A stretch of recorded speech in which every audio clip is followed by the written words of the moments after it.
All good things must come to an end. Alana has broken the automobile. The way I remember it, you were driving when this happened. Yes, but it was your road trip you wanted to take us on, which was very far from our house.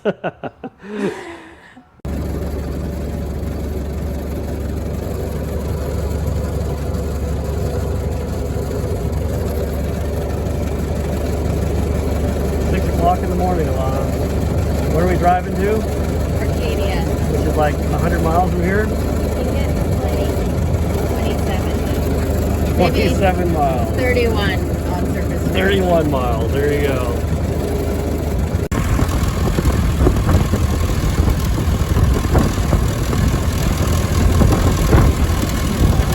Step on it. We can make that. Look at that.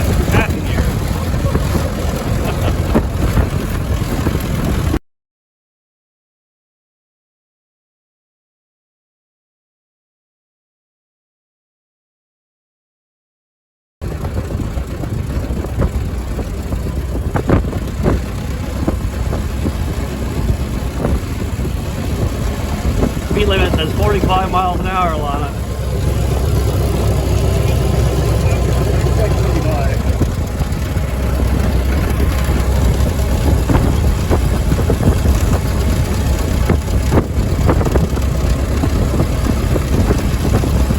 Well, caution, 40 mile an hour turn.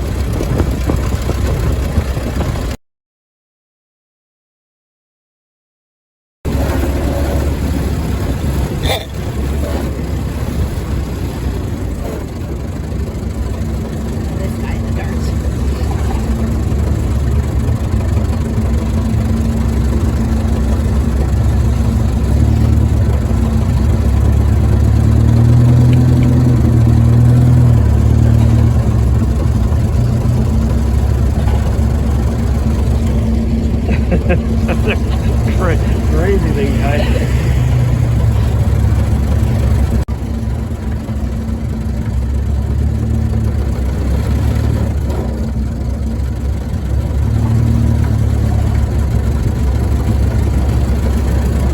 Follow that guy? That's all the rules are.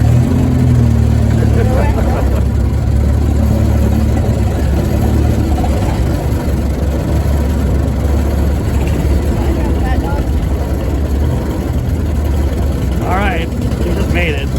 What was that, like 300 miles?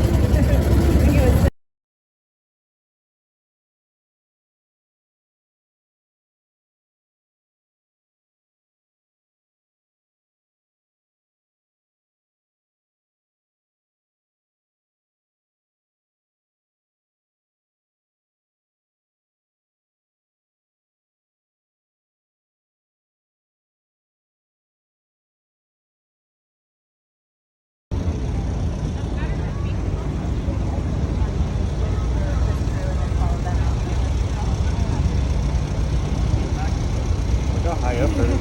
Doing great.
And the old Dodge lost a cylinder.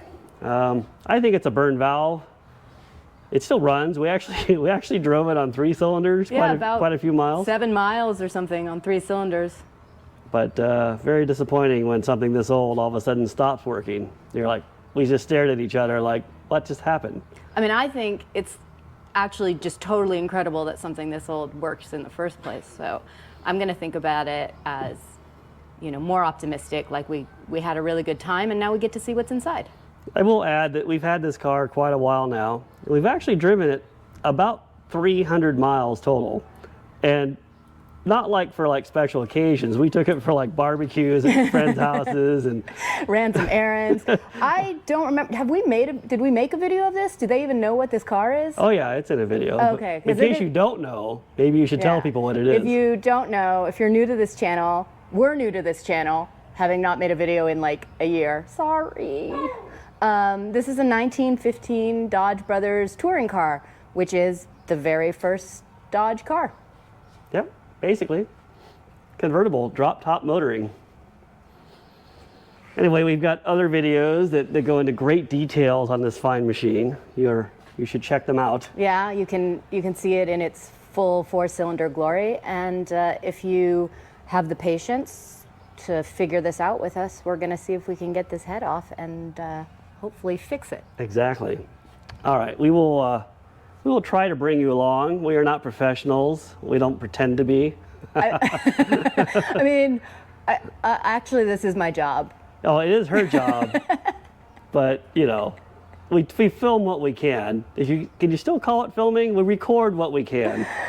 Look, we haven't done this in a while, all right? We're really out of practice. And if you're watching this video in like 100 years later and you actually own this car, we're doing it for you. All right, we'll bring you back as soon as we get something figured out here. Step 1, let's clear off the table of the last job we did. There's no reason to add to the clutter. Is this what you need to do to work with me and Ed? Yes, I keep that around for grimy people. Fair. Yeah, don't start a new job until your workspace is ready. That's the lesson here.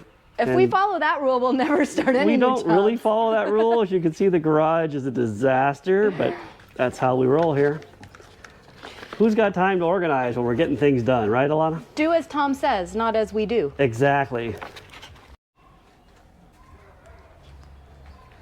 Table's cleaned off and instantly recluttered.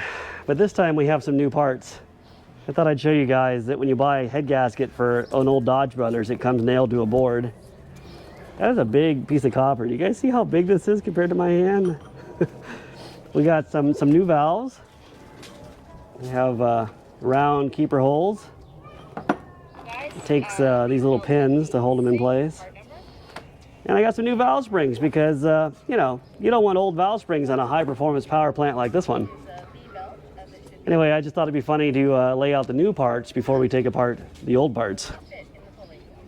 And there you go. Back in a minute. All right, Lana, let's get the wires and the plugs out. All right, I'm going to use the biggest pliers in existence on the smallest pieces because somehow I can't find any smaller pliers. These spark plug wires are not like your common modern vehicle. We have, these guys are little hats. They got little hats on them.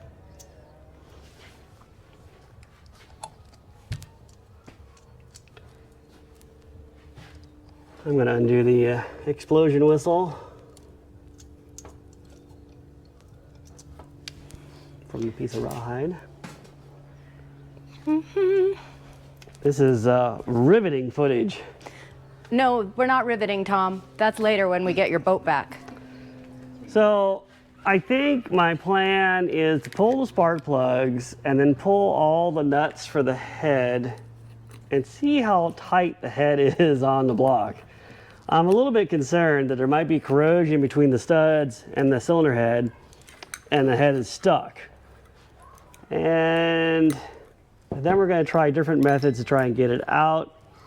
We've already sprayed all the fasteners. We might try some rope in the cylinders and try and hand crank the engine over to put a little pressure on it. And I thought I was so clever because I went and got the little magnetic dish to put parts in, but these must be aluminum. Oh boy, Alana. Well, so we're going to try different methods. We might try a little bit of heat if it comes down to it. I don't want to break the head because I don't know how hard it is to get a new head. I don't think Edelbrock is making these, are they? Which way does this go? And Alana's going to try to drain the coolant out. There's a little valve. Look at that. If I can get a shot of that. We've got cars from the 70s that aren't that easy. There you go. The Dodge brothers, they think of everything. They're like, this is a good way to drain the coolant. We'll put it right there. Okay. Spark plug time. Have no fear. We're not going to make everybody sit through every process. We're just doing a few highlights here. I want you to notice, Tom, that I did hard ones first. By the way, that particular cylinder is the one that's dead. There's no compression. Yep. That cylinder, when we got this car, it was a little hard starting, and it was because the valves were not adjusted right. So when I adjusted all the valves, it made it start quicker, but I noticed the valve guide, all of them, were tremendously worn, like 1/8 inch of valve guide clearance. And if you know anything about engines, that's quite a bit. But she still ran, so we're going to try and take it all apart, and we're going to try and repair the guides in the car, if that's even possible.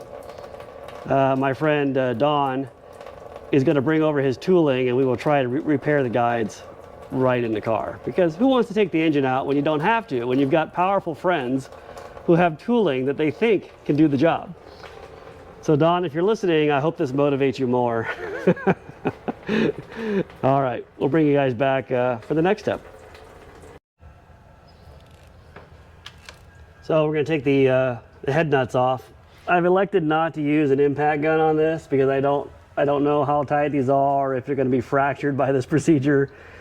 And I've elected to let Tom do it so that if it breaks, it's his fault. And you know, this thing is so old. Looking at it, I don't know if it's ever been apart before or not. I imagine in 110 years it must have been apart, right?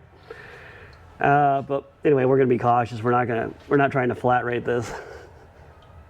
Flathead it. And it turns out it's not even super tight, which is good.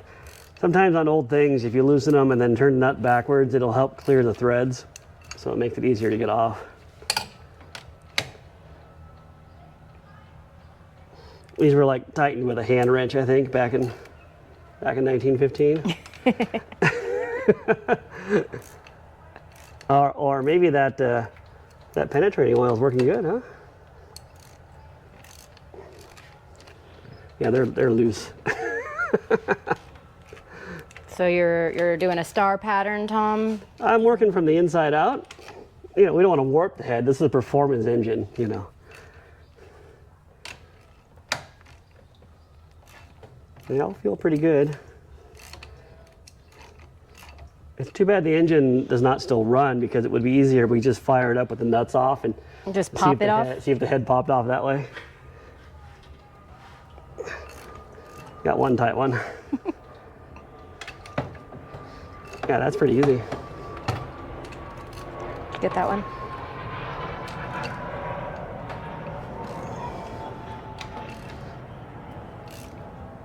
That one feels a little gummy. We're going to work it back and forth.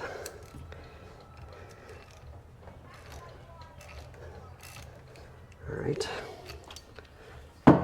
And because I'm a modern mechanic now, battery powered cordless tool.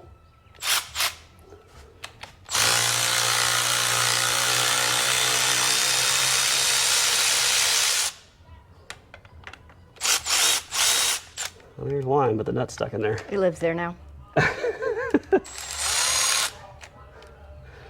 Need an extension. All right, I'm gonna spare you guys from watching every nut get removed. You can complain about it in the comments. Well, this is the best part, though. That one feels a little tight. We'll go back and forth.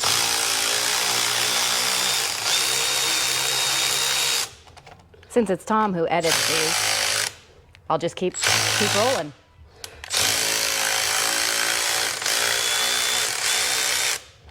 Yeah, it's coming apart. Well, actually a lot better than I thought. You know, if you got a modern car, you have to pull the cab off to get to these bolts.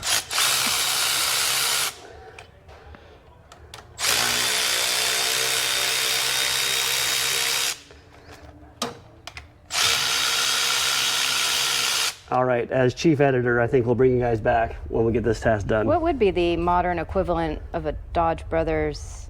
I mean, would you say it would be Ram would be the most direct lineage because they were originally trucks, or? Well, you're gonna set the internet ablaze with debate on this, but the Chrysler Corporation went out of business in 1985.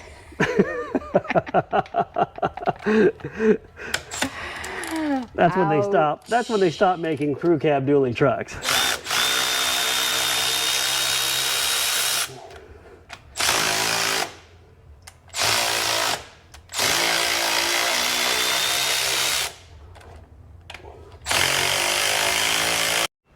Is the battery even hooked up? It's the electric horn telling us yes. Tom, what are you doing? Why is the battery supposed to be hooked up? I think we're going to try cranking the engine over. There's no head nuts on it now, and see if that helps to lift the head off at all. Ever increasing levels of aggressiveness on this. All right, I'm going to crank it over. I see air coming out. The head didn't magically pop off, huh? It didn't shoot up to the ceiling. Okay.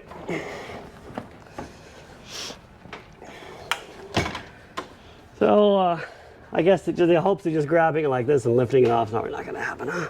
No. It's pretty solid feeling. Let me get my hammer.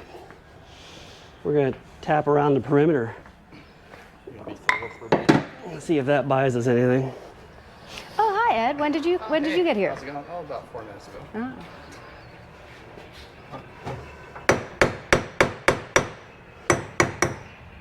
Feels like a solid piece of cast iron. Oh my gosh. All right, let's think about it. We'll come back. Okay. Stan, are you doing a lot of good work? I don't think you are. What are you doing, fishing? So I've gently tapped around the whole head with a, what's that thing called? Like a palette knife. Like a putty knife. Putty knife and a hammer. Gently went around the parting edge. We've tried cranking the engine over with the spark plugs in, but no head nuts. Now what we're going to do is we're going to put rope in a couple cylinders, and we're going to turn the engine over by hand with the hand crank and see if that puts some pressure on the head to help lift it off. You know, I think there's a lot of corrosion between these studs and the cast iron, and that's what's holding it on. We got lucky that a couple studs came out, but it would have been better if they all would have come out. But so that's the plan. Right now I'm feeding the rope on top of the cylinder, on top of the piston. I mean, if nothing else, you know, maybe we'll catch a catfish in there. So we'll get it set up and we'll bring you guys back when it's time to hand crank it.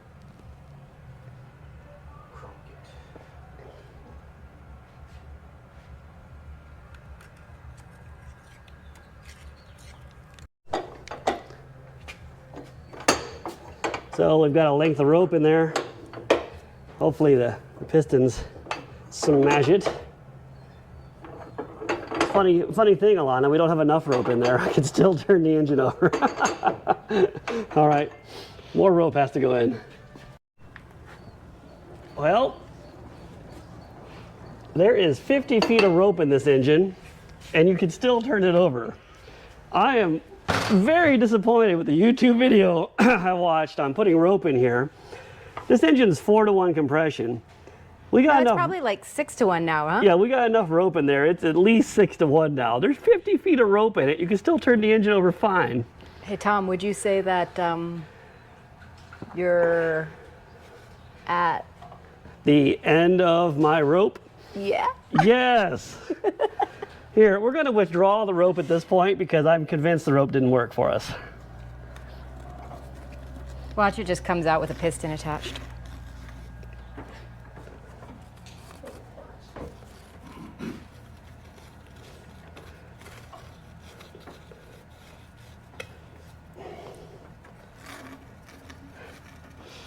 If you have successfully done the rope trick, feel free to comment and tell us what we did wrong. I would like to know, how much rope do you have to put in your freaking Model T to get the head off? Because on a Dodge, 50 feet won't do it for you. All right, plan C.2 coming up. even the dogs are not amused. They never are. All right, new plan. What's the new plan? I gotta think about it. Okay. So after multiple failed attempts, I've resorted to this and this. And It's like you're in the Flintstones. oh God. So I've been very gently going around the perimeter with this and then on that side and just kept stacking them up as I went. Favoring to damage only the cylinder head, not the deck. So if I need to machine the head, we can do that, but the deck will still be good. Don't do this unless you're very careful. But that's what I've done. And it's loose now. It's actually moved up 1/8 of an inch. And so I'm just gonna go around it and try and pry it up more.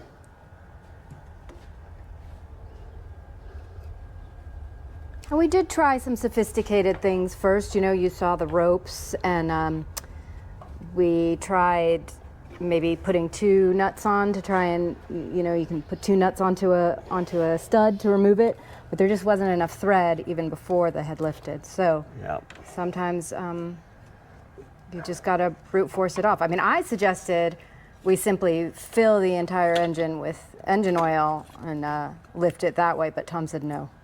Actually, I thought that was a good idea because the rope didn't work. the rope idea, we put 50 feet of rope in, it didn't work. I could not get this engine to lock up. I guess it works better on Model Ts. Famously high compression Model Ts. Yeah, so we got it good and loose now. I don't know if it's loose enough to lift off. Maybe? So let me come on that side, I'll try and lift it off. We don't want to break it. Lift with your back, Tom. I'm lifting only with my spine. Yeah, lower back only. Oh my God, that's actually pretty heavy. I don't think I can lift that. No, we're gonna have to do more pry bars, too heavy. And plus it's at arm's length, you know. You don't have to defend it, Tom.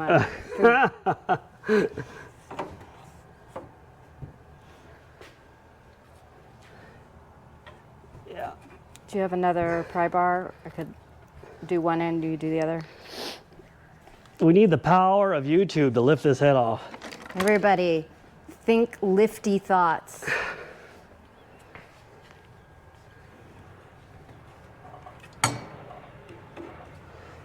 It's a delicate act because Yeah, it's not that easy. Because it rocks and then you hit the stud. yeah, I think the studs were a little bit corroded. Just get Ed to lift it off. Should we just get ARP bolts for this? Look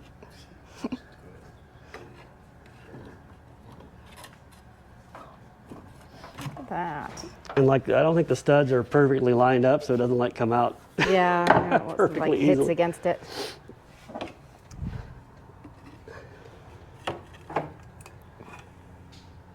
I don't know how they did this back in the day.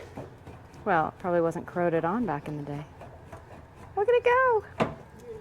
Yeah, this would have been easier if this engine was like, I don't know, not quite this old. We don't have enough room here. Oh, now we got more interference. What is all this? All right, we've got to move that thing. It ain't coming out that way.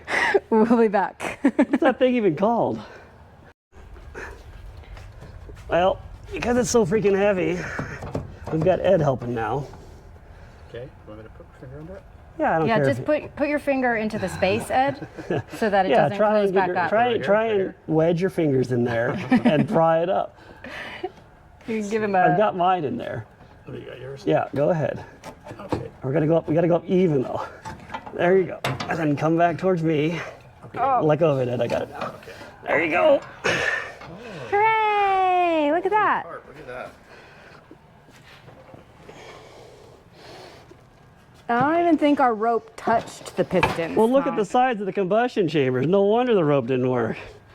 These things are massive.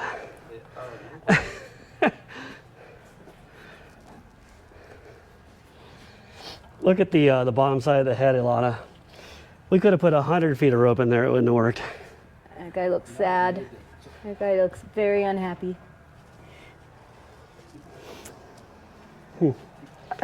Oh yeah, all of our rope would fit just in here. Oh my gosh. You know, you don't need closed combustion chambers. This was the premium efficiency You know, if you engine. clean this up, it would make a really cool salsa dish. Yeah. Put on your coffee table. All right, Tom, what are you looking at when you're looking at this thing? Good catch. Well, this is the cylinder is not working. You can see the valve. Maybe it's broken. Oh. No, Maybe. the keeper is gone. And you can see the, let's see. If you look at the seat from this angle, do you see the blackness there? Maybe. You see, so Yeah. needs a valve job, and it'd be better if the keeper stayed in place. Shit, we could have, let me rephrase that. Shoot, we could have just taken off the tappet cover and put a new keeper in and kept driving this. It didn't need to come apart. Well, you know, who's in charge of the maintenance on this car? I'm still amazed you're able to drive it with one valve not in right. All right, there you go. All right. Guess we'll pull some valves out and Pull that Yeah, look at the Do some guide. Look at the guide wires. I don't know what it's supposed to be, yeah, it's fine. but it's not supposed to be like that. You mean loose? Yeah. Like, where's the rest of it?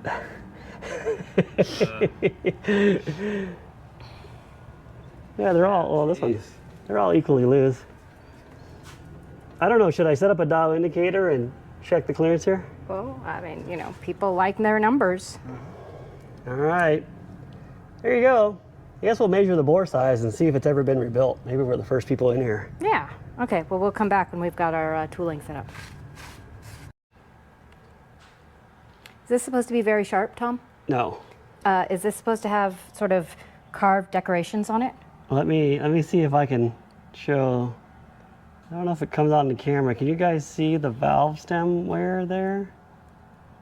It's hard to see. Maybe it's coming out. I hope it is.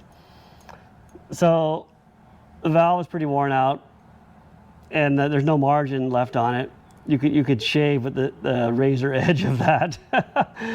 But what's really funny? Why don't you tell us what's really funny about this engine, Ilana? Well, we figured, you know, in 100 years, this thing has definitely been rebuilt by somebody, right? Like in the 50s or something.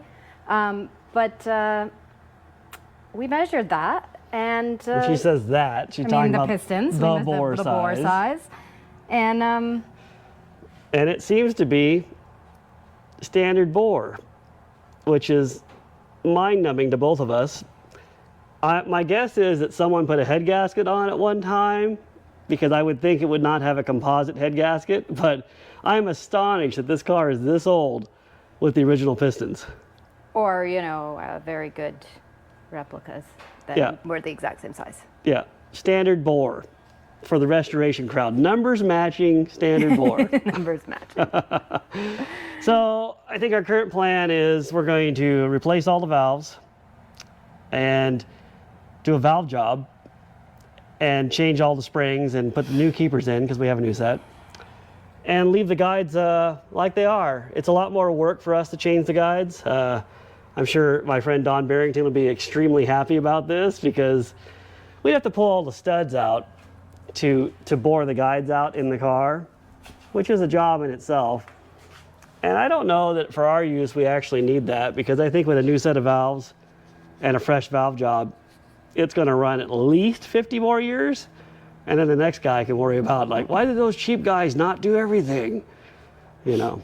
The next guy will be like, this engine's never been apart. It's got the original pistons in it.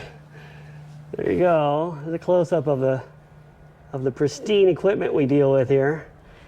The back cylinder is a little rusty. I don't have my flashlight handy, but it looks like it maybe sat for maybe 50 years or something. It's coming out good on the camera or not. But it was working. It didn't really, I mean, it smoked a little bit, but it wasn't tremendous. The other cylinders are good. So we don't want to get involved in a full-on pull this antique engine out and rebuild it, because that's a big job. And Well, you antique engine guys know this. It's not like everybody can pour Babbitt in the garage. true. We cannot pour Babbitt in the garage. And there's a long, long list of other project cars just waiting for this spot. So Yeah. So I vote for moving them through. I vote, let's just get it back up and running. Call it good enough for now. What is it that Freiberger says? Just get it running, don't get it right. let's get it rightish. Get it rightish. That's what we're going to do. So there you have it. That is the 1915 Dodge touring car mechanical update. We will be back on the road soon, and we will try to go back to that same car show. What was that car thing called? The in New January? Year's, The New Year's antique car yeah. jamboree or something. In what was that? Liability We don't even run. know that city. That's like Claire- by Pasadena. Pasadena. Yeah. So that's the place that did this car in, but we're going to make a triumphant return next year. Yeah, we'll show them what's up. So if you want to see it in person, be there. All right, we'll get it all fixed, and next thing you know, we'll be driving it. Look at Stan. And the dogs approve. I don't know. I think Stan died. We only have one dog now. All right, we'll go with that. Not sure if you can see it or not, but you see that little lip right there? A little worn. And if you just look at the valve, you're thinking, well, it's not really that bad. But then, put the valve in the guide, and let's see if I can get a better angle. How about that? They're a little loose. I would estimate, quarter inch of valve stem clearance. Funny thing is, it was running fine until it wasn't. So we're gonna fix that now. New valves for the old Dodge. Already faced with a back cut, because this is a high performance car after all. I got these from Romar Dodge Brothers Parts in New York. New valve guides. I got these from Don Barrington at Barrington Engines. The old Dodge Brothers requires two different lengths, so I cut these down to the right length. One is intake, one is exhaust. I don't remember which one right now. But then, because we're wanting to do the valve job in the car, right there, I decided to make some tooling so we can accurately locate where the valve guide needs to be with, with all the way down to the tappet is what this tool does. And it's got drill bushings in it, so we can oversize it. And then this is the next step for a 1/2 inch reamer. Also has some bushings in it. Yeah, so sort of one-off Dodge Brothers tooling to get this thing back together. Because, most people would probably have to rebuild the whole engine at this point, but I'm not into that. We're gonna try and keep it running. It's got 109 years on it now, and the valve job is gonna be new.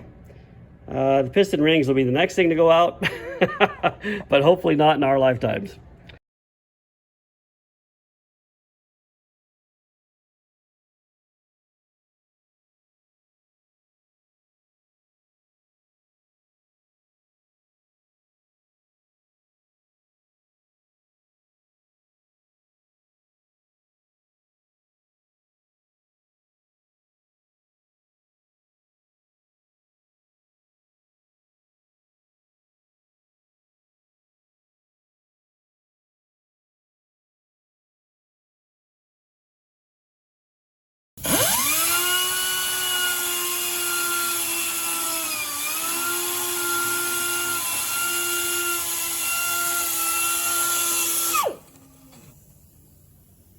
Bueno. Just that easy. Yeah. Got to come right in.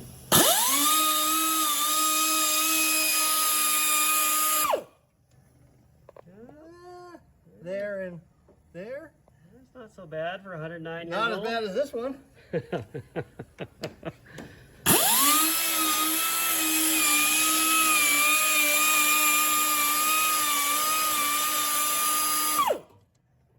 Oh yeah. Almost there. There's just a hair there, huh? I'm gonna need 5 angles on this, Don. Keep going. We'll come back when you're done.